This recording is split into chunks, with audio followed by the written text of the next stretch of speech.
Right right thank you. ఆరోగ్యమే ఆరోగ్యమే ఆరోగ్యమే మన పొగాకు తాగవద్దు, క్యాన్సర్ బారిన క్యాన్సర్ వ్యాధి గురి కావద్దు. పొగాకు త్రాగవద్దు తాగవద్దు. సిగరెట్ పొగ జీవితానికి సెగ. సిగరెట్ పొగ సిగరెట్ పొగ సిగరెట్ పొగ పొగాకును ఏ రూపంలో తీసుకున్నా ప్రమాదకర. ఫస్ట్ ప్రపంచ పొగాకు వ్యతిరేక దినోత్సవం, వరల్డ్ నో టొబాకో డేని మనము జరుపుకుంటున్నాము. సో ఇందులో భాగంగా మనము ర్యాలీ తర్వాత మీటింగ్స్ పబ్లిక్లో ఈ నో టొబాకో డే గురించి అవేర్నెస్ క్రియేట్ చేయడానికి మీటింగ్స్ అవి పెడుతున్నాము. సో ఇందులో భాగంగా మనకు వచ్చిన థీము పొగాకు మరియు నికోటిన్ ఉత్పత్తులను తయారు చేసే పరిశ్రమల గురించి అవగాహన కల్పించటం. సో మనకి ఎక్కువగా ఇందులో యూత్ అండ్ టీనేజ్ వాళ్ళు ఎక్కువగా దీన్ని ఉపయోగిస్తున్నారు. మనకి చూసుకుంటే క్యాన్సర్ కేసెస్ ఎక్కువగా మనకి 2000 కేసెస్ ప్రతి సంవత్సరం కూడా మనకి జీజీహెచ్లో నమోదవుతున్నాయి.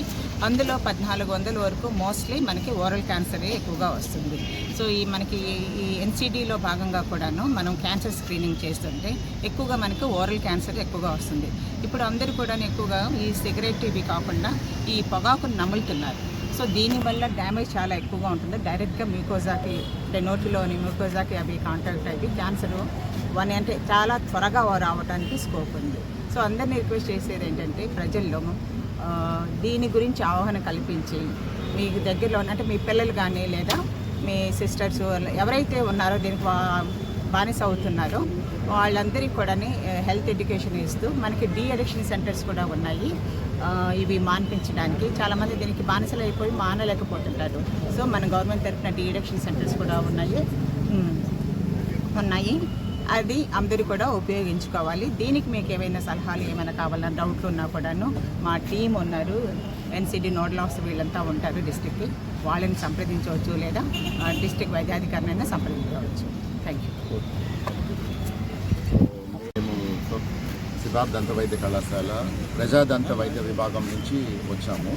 సో ఈ సంవత్సరం నినాదం ఏంటంటే నో టొబాకో డేకి, ప్రపంచ పొగాకు వ్యతిరేక దినోత్సవానికి పరిశ్రమలు ఏం చేస్తున్నాయి అంటే ఉత్పత్తులని రకరకాల రూపంలో బయట పెడతారు. ఇప్పుడు మీరు బయటకు వెళ్ళి విమల్ అడగండి, విమల్ పలుకులలో కేసరి అని ఒక యాడ్ వస్తుంది కదా, దాంతోపాటు ఒక గుట్కా ప్యాకెట్ కూడా చిన్నగా ఒకటి అందిస్తున్నారు అన్నమాట.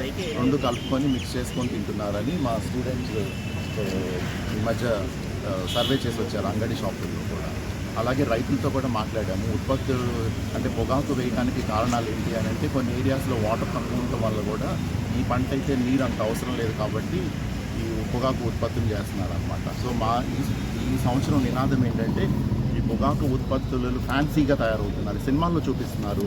మీరు జర్నలిజంలో ఉన్నవాళ్ళు మీరు ప్రశ్నించాలి. అది కూడా సినిమాలు ఏంటంటే వాటిని మనము అరికట్టాలి, బ్యాన్ చేయాలి. అసలు అది ఇంటరాక్ట్ అంటే దాన్ని ఒక ఫ్యాన్సీగా తీసుకుంటున్నారు. ఇప్పుడు పొగ తాగట్లేదు, అందరు నవ్వులుతున్నారు.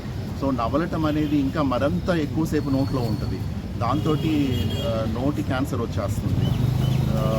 కొంతమంది పక్కన ఉన్న వాళ్ళు ఏంటంటే నేను 30 ఏళ్ళ నుంచి తాగుతున్నాను నాకేం రాలేదు అని చెప్తున్నారు, దాంతో ఇంకా మోటివేట్ అవుతున్నారు. 30 ఏళ్ళ నుంచి తాగుతున్నా జీవన విధానం మారిపోతుంది, జీవన క్వాలిటీ మారిపోతుంది, అది అర్థం చేసుకోవట్లేదు చాలామంది. సో ఈ పత్రికా ముఖంగా విలేకరుల ముఖంగా మేము తెలియజేసింది అంటే పొగాకుని నిషేధిద్దాము. అంటే అది మనలో నుంచి రావాలి. ప్రభుత్వము చేసినా కానీ అది ఒక అరికట్టల లాగా దాన్ని ఇప్పుడు హెల్మెట్ పెట్టుకోమంటున్నారు, మనం పెట్టుకుంటున్నామా? కొంతమంది దాన్ని ఇచ్చేస్తున్నారు కదా, వైలేట్ చేస్తున్నారు కదా. అలాగే పొగాకు కూడా మన మనసులో నుంచి మనకి రావాలి, తినకూడదు అని, సమాజంలో ఉండకూడదు అని.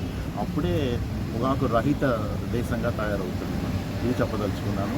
ఈ అవకాశం ఇచ్చిన డిఎంహెచ్ఓ ఆఫీస్ వారికి, మా ప్రిన్సిపల్ లింగంనేని కృష్ణప్రసాద్ గారికి ధన్యవాదాలు.